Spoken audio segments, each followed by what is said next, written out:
What's going on, everybody? Welcome back to Anna Mondays. I'm the JJ. I also had a week off, which was nice, thanks to WrestleMania. And we're just going to jump right back into JoJo's Bizarre Adventure. We're doing all this, obviously, because the newest season is coming out, and, yeah, wow, I watched the first episode the other day. This is just a little tangent. Oh god, I love this series. It still holds everything I love about it. The weird color changes, which you start to see in this. The weird decisions in general. The bizarreness.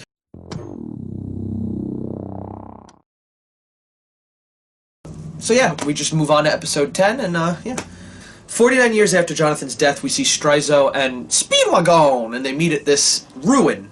And they go in and they see it, and it sets up the new plot really well. There's this air of ominous foreboding. That sounds more like a fucking... that sounds like more like a card you would play in a fantasy game. One little scene is just a nice transition from last story to the new story. From old to new, so to speak. From one JoJo to another. And it handles it really well. It's really creepy and you have a lot of questions, and if you don't, you're just getting excited. If you've seen this already, you just get, yeah, a nice little break in between Dio arcs. So I just want to point out that this show, early on in this episode, handles racism and police corruption, both going hand in hand, obviously, with Smokey, Smokey Brown. Smokey! But Smokey's a very important character, not within the story itself, but he is used as a framing device for this episode where he's the main character. He's the one that, not the main character, but he's the one that the narrative is following. It's interesting to think of that we're following his narrative, which is weird. He has no idea what's going on with these people. He's just saved by this man. Joseph comes up and saves him from basically a life of prison slash, well, if not prison, he was just gonna have to pay the cop a shit ton of money. So slavery or prison. Joseph comes in and kind of like the forefather there, kind of like Jonathan, he basically saves the guy from prison and just goes, no, he didn't steal that wallet, I gave it to him. The cop then says, I don't give a shit, I'm gonna pick my nose and put it on your cheek, which, who the fuck, what? Who does that? It's interesting to see that in one scenario, that'll set up a villain, Dario, you do it to Dario, it sets up Dio, oh shit. And then on the other hand, it sets up Smokey, it sets up the future president of the United States, thank you very much, I know it's the mayor. But Joseph, as I've just mentioned, shoots the officer with the hormone-charged bottle cap, saving Smokey and pushing the plot forward. Weird that there's no negatives to that at all, though what are you gonna do? It's the fucking Joesters. You put them in prison, well, we see what happens in the third season when you put them in prison. Joseph, as a kid, you see him take down an aeroplane to deal with a threat against Speedwagon's life, and Lady Erina. Sorry, that is a name that is never easy for me to say, and I don't know why. The scene of him taking down the plane, it's really well done. It shows you that he's not like Jonathan, despite having traits like him. Jonathan wouldn't have taken down the plane and pretty much killed them in the interim. I don't think he would have. Then again, you know what? He took the ship down. No, yeah, it's just like Jonathan. What the fuck? They're so much alike, yet so different. Joseph is definitely not a gentleman. At no point in his life do I think he's a gentleman. The noises that come out of his mouth, for example... I think this is a problem with it. I'm not entirely sure, but didn't Zeppeli, if I remember correctly, didn't he have to punch in and pinky that fucking area? That sounds so bad. Didn't he have to do that to unlock the hormone in Jonathan? So how did Joseph just basically get hereditary hormone? Does it work that way? Don't you have to unlock it in people? Wouldn't at one point down the line, does that mean everyone's gonna have unlocked hormone because the fucking line's gonna be more and more diluted? And I'm just so confused by these rules. We cut back to it and we see Strizo talking to Speedwagon about, you know, the Pillarmen, and he basically betrays him. He kicks him in the back of the head. There's really no other way for me to describe this. He kicks him in the back of the head, he kills all the soldiers, and has one of the most intense lines in this series for me, and it's just, Jonathan's grandson will know, he will know grief, he will know anger. And, also, he'll grow to hate me. So it's just, whoa, where did this come from? What the fuck? Moving on to the diner scene where you have Smokey and everyone in the diner, Lady Erina, Joseph, you have them, and you have this weird mafioso guy who's just... I'm not even exaggerating. He's literally on par with, like, scared Scooby-Doo characters with the noises coming out of this man's mouth. The racism point in this episode returns again. A lot of that in this episode. Don't know why they did it. I guess just, you know, because it was that time, so it fits. The color changes, the color of the characters, the the lighting, basically everything in the scene changes color to represent the change in tone. Now, does it actually do it for that? I don't know. It just correlates on this one. There's some that they change later that I'm not entirely sure why they do it. One of my favorite bits is set up in this, and it's, you'll say, blah, blah, blah, blah, blah, next. Blah, blah, blah, blah, blah. Nani?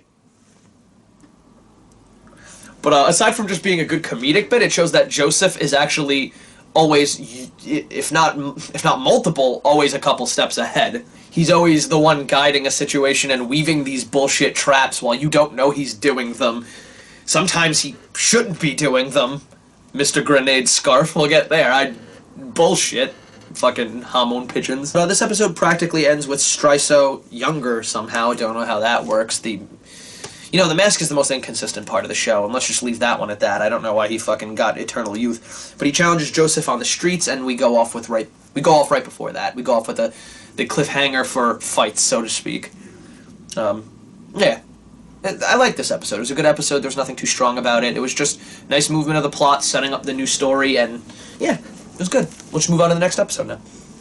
Well, before we do, though, I do want to also mention, Joseph whips out a machine gun out of, as I said, his Invisibag, and just starts blowing. He just blows the entire clip on Striso, just blowing him to smithereens. Does it with tears in his eyes for the memory of Speedwagon! Speedwagon! Speedwagon! In honor of the legend of Speedwagon. So we move on to episode 11, and we see Striso no-sells the bullets, and this is where I really noted it. It's interesting to see Striso's character mini-arc, I guess, if you even want to waste the term on that, but his little mini-arc of, it's cool to see one of Dio's henchmen, because yeah, big spoilers here, Dio comes back later, it's cool to see one of his henchmen from beginning to end realize Dio's potential, realize, oh, I want to get to that potential, and then basically fail doing so, but it's cool to see the whole actual thing play out.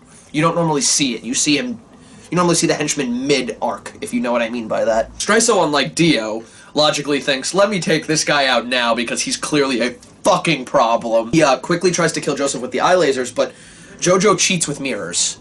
You see him clearly get shot in the head and the throat, and no, it's cool. No, I'm just fucking with you. It's cool. You're fine. How? Look at the clock, motherfucker. Look at the clock. And they pan up, and it's like the clock's backwards, and it's no. Here's where these are the moments that you're like, okay, you couldn't have done this. There's borders to a mirror. You had to have noticed. You don't have a wall-sized mirror. Striso's playing possum and tries to lure in Joseph so he can get a close shot with the eye lasers and not get cheated by a fucking mirror again, because, bullshit. And JoJo just flat-out Matrix dodges them. We even get this moment where, the entire background changes. You get this weird color change. As I mentioned, this happens a lot. This weird color change, but not even just the color. There's just shapes in the background, almost like a weird abstract art piece. Just what is happening? That's the artistic merit to the show, and I like that. I personally really like that. Could it turn people off? Yeah. Will it? Yeah. Should most people not like it because of that? I don't think so. The whole grenade scene in the scarf is amazing. Check your scarf, and he pulls the one grenade off, and he pulls the pin on it, and it's just okay. Fucking really, it's pitiful. Smacks it out. Your attempt is garbage. Look at the grenade you just tossed away. Pans to the grenade, and you can see multiple strings from the grenade just coming off, and they're attached to multiple other pins on multiple other grenades on the back of his scarf. Okay, at what point did you put on, the 15 grenades? I was gonna plausibly accept one. What is happening? I love Joseph. This is what makes me love him as a character. It's just, you are getting your ass kicked, and I totally think one thing's happening, yet something entirely different is. Doesn't make any sense, but I actually love it. Striso holds a random lady hostage on the bridge to test JoJo's character. That was his exact, I'm gonna test your character, JoJo. If you run away, it means this. If you don't run away, it means this. And if you run away, I'm just gonna stay here and heal, because I need to heal. So why didn't you do that beforehand? Where was the logic thinking? You were a logical thinking villain. I do like the whole tooth scene, which shows that he's serious. You were once a Tibetan monk. Are you really about to harm this girl in any way? I don't believe you are. That's Joseph calling the bluff. And then do it again. Next time I fucking rip through her jaw straight down to her stomach. Like I said, Joseph pushes him. with that. He realizes he's serious because the tooth, and the eye lasers, basically. He comes up, he's like, fine, fine, fine. The eye lasers come back, he goes to shoot the eye lasers on Joseph, and instead of Joseph dodging this time, he learns to charge a small shot glass with Hamon to counter it, because there's that little round bit that just whoop. Strizo gets goaded into a fatal Hamon blow and dies, warning JoJo of the Pillar Men. And I actually really like that. I like that he wasn't, you know, because he wasn't a bad guy originally. He has that whole, you know what, I'd rather go to hell young and lively. I'd rather, you know, I'd rather do it myself. I'd rather be a little bit of help, I guess, in the end. And careful. What you are right now, you ain't gonna be able to beat him. You barely beat me, and I'm nothing. One of the best villain-like characters, and I say villain-like because he's not a villain. He starts as a villain and then very clearly, quickly becomes on their side, and that's von Stroheim. I love him as a character. I really do. He's introduced almost cutting a girl's tongue off, which you're like, you are just the worst piece of shit. Oh, you nicked me shaving? Okay, come here, slave girl. Lick the wound clean. That was a real thing in this. But aside from introducing Stroheim, we also introduced that Speedwagon is not dead. He's still alive, and if you thought the way I was saying Speedwagon was weird, just wait till you hear it in this next few episodes. The plan is, I like Stroheim's plan. He's planning to extract Pillarmen info from Speedwagon using Truth Serum. And they start going on about German engineering and medically advancing civilization and stuff like that. And it's just, this became a lot about Nazis real quick. We end this episode basically with Joseph headed to Mexico and the Pillarmen cracking open, and instead of a fight cliffhanger, we get a normal cliffhanger, which is rare. We normally get fight cliffhangers. In JoJo, that is. Actually, in a lot of anime, they tend to end right before the big fight scene. It's a nice moment to leave off. We're going to take the time to move on to episode 12, and JoJo stops because he feels like he's being watched, and he meets this assassin guy who was sent by the Germans, and what the fuck is happening? I know I seem like I'm out of it. This series just drags you to the weirdest fucking, let alone all over the world, but just the weirdest places on that world. He leaves the guy tied to a cactus and moves on to Mexico. That was just a weird point to slow the plot.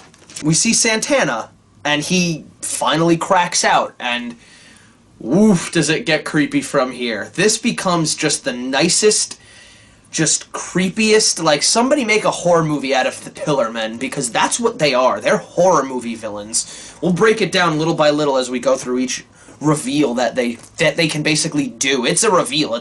They can do this? They can do this? What the fuck? They can do this? We're dead. This is a genocide. Most of the characters in this are named after musicians, so Santana, Carlos Santana, Smokey Brown, or Smokey Robinson, sorry, his real name is Smokey Brown. You get a lot of different ones like that. This one's Carlos Santana. Santana's other Pillarmen, which we meet later, AC/DC, Cars, I don't remember that one, and and Wham. But speaking of this particular one, Santana, sticking where we are, he's very childlike when he first comes out. It almost doesn't seem like he's awakening from a nap. It almost seems like he's been rebirthed, and it's not like that. He is waking up from a 1,000-year sleep, but the way he just like gets up and is just covered in this weird shit, and he just slips and fucking face plants, and it's just like he almost doesn't know how to walk, it looks like, and it's just so eerie. We take that moment to cut, and we need a nice little breather from that, because it was getting real creepy, real tense. And we take that and we cut to Joseph, who's dressed as a woman, trying to get past these guards who are feeling up women to let them through. We need to strip search you, yeah. You see JoJo in the weirdest cross-dress you've ever seen. He's literally like the Bugs Bunny of this series, I swear to God, and he just comes in with coconut boobs and tries to sneak through. Oh, you caught me! Oh, how did you know? I mean, really? Really, guy? But he's instantly found out, fairly so, and knocks them both out with coconuts, champagne bottles, hits the tree, the coconuts fall, and then kicks them as the coconuts hit them in the head.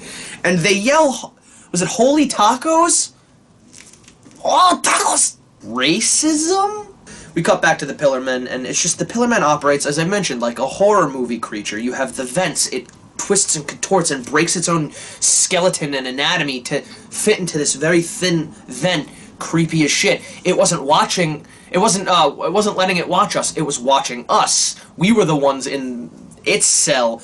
It was studying us. That was creepy. You have the silence where he's doing that. It's just the stare itself is part of that. We end this episode with Joseph saving Speedwagon with hair.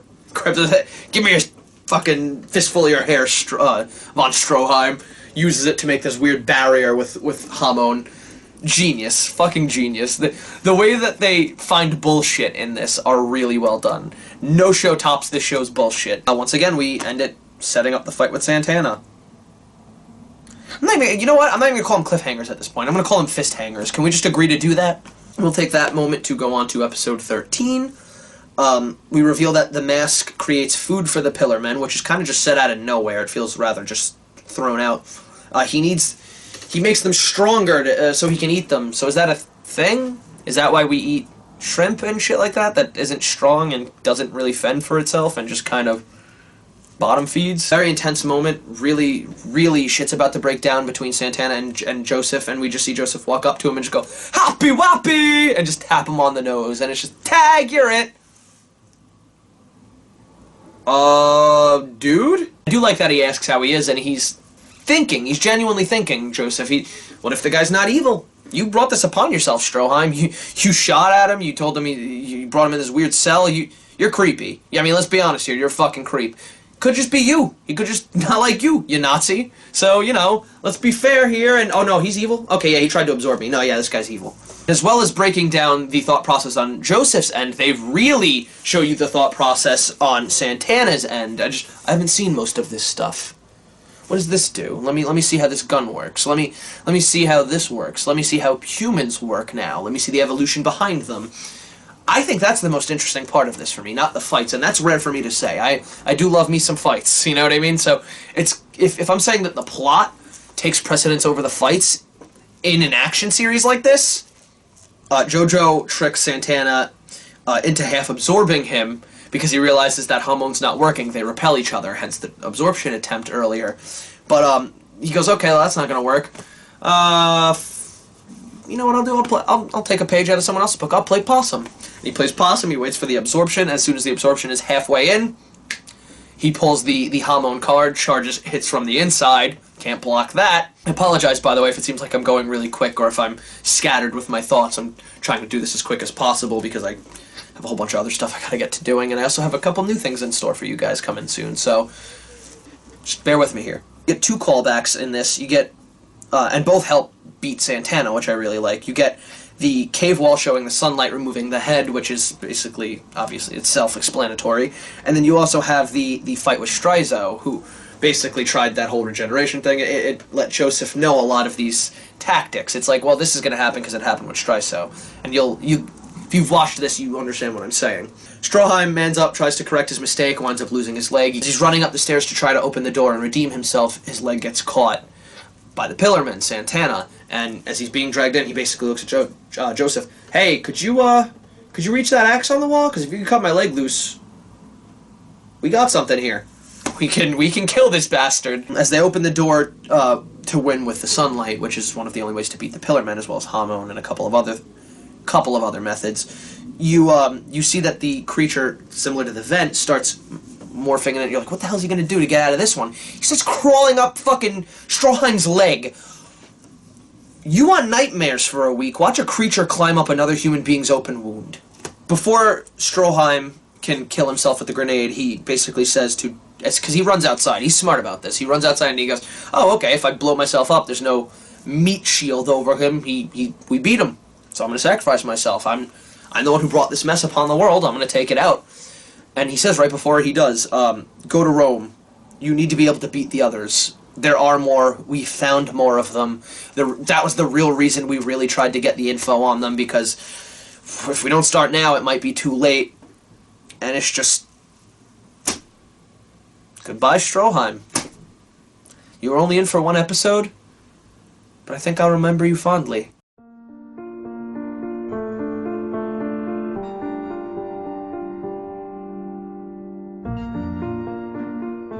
No, I won't. Joseph escapes barely thanks to the sun and Stroheim, and we go out not knowing what to expect with our character, and I genuinely like that. The pillar creature tackles Joseph into this well of water, and they're going down, and Joseph is stopping himself, and the idea is, hey, if I get in the water, we're fine, I'm good, you know what I mean, I'm not in the sun, I'm good. But no, instead, Joseph says, well, we're just going to use the water's reflection. As long as you don't go under it, you're double fucked. On this, to move to episode 14, we meet Caesar Zeppeli. Yes, there's a lineage of Zeppelis. And he's flirting with this girl, to which JoJo responds, Oh, no! Oh, no! and it's just, what kind of response is that? You can just tell it's that petty jealousy, that petty rivalry, which I really love in anime. I don't know if I can personally, and this is just personal, ever get sick of that. I love those two rival. I love that archetype. We see in this episode that Santana was actually the weakest of the Pillarmen, and that there's at least 3 more. And I really don't like that they've done this, because I'll spoiler alert here. When you get rid of these 3, well, 4 including Santana, it's really over. There's not much else about the Pillarmen. They continue with, like, the impact on the story, technically, but they're not a focus. They're not the villain. They just kind of disappear. The idea of them just whoosh, into the wind. You have that one back and forth between Caesar and Joseph at the fountain, and Caesar's just making out with the chick. You can't even beat this girl. And then Joseph just looks at a pigeon. Well, you can't even beat this pigeon. So they had this little back and forth, and Hamon kissed the girl to fight Joseph, so Joseph does lose to the girl, but then winds up himself, while being choked, shoving a Hamon-filled pigeon into her mouth. Yo, Penn and Teller would be fucking impressed. The scene does what no other scene in this series has done so far, including the macaroni scene earlier, which if you've seen this episode, you know what I mean. If not, I don't want to get into it, but watch that episode. But this shows their rivalry perfectly. They're butting heads, and damn it, I love them. There's this one scene where Caesar's about to sit down, and it's just, he, like, jumps in the air, floats, and then, like, hovers down, almost like a bubble, to his seat, and just sits down and just, And he cuts over to Joseph, and Joseph just has the line, does he have to grandstand to even sit down? Just thinking about who you are, Joseph, really? Really, bro? We gonna go there? Joseph is one of the most equally flashy people to be throwing that insult. And then Caesar also has a weird jab, where it's like, he makes fun of Joseph for not being good with the ladies. Tell that to his legitimate kids. And his illegitimate ones, too. Hello, part 4. We meet one of the 3 new Pillarmen who pops out, and the other 2 are there, and they're going to wake up any second now. He pops them back up. Wamu! He says his own name to pop open cars and SDC, which I don't get. But whatever, that's just a weird thing. He basically links all these guards, the German guards who are watching them in this habitat, so to speak. He links all their hands together and then touches the forehead of one and absorbs, and basically, like a domino chain, all of them just wind up dying. And I thought that was a really disturbingly clever way to do that. And the way they're handled as bodies is just creepy. They're just husks. They're just sacks of where the skin would be. They almost look rubbery. They almost look like human costumes. Just fucking disturbing. Just really well done on the art department side of that. Really well drawn.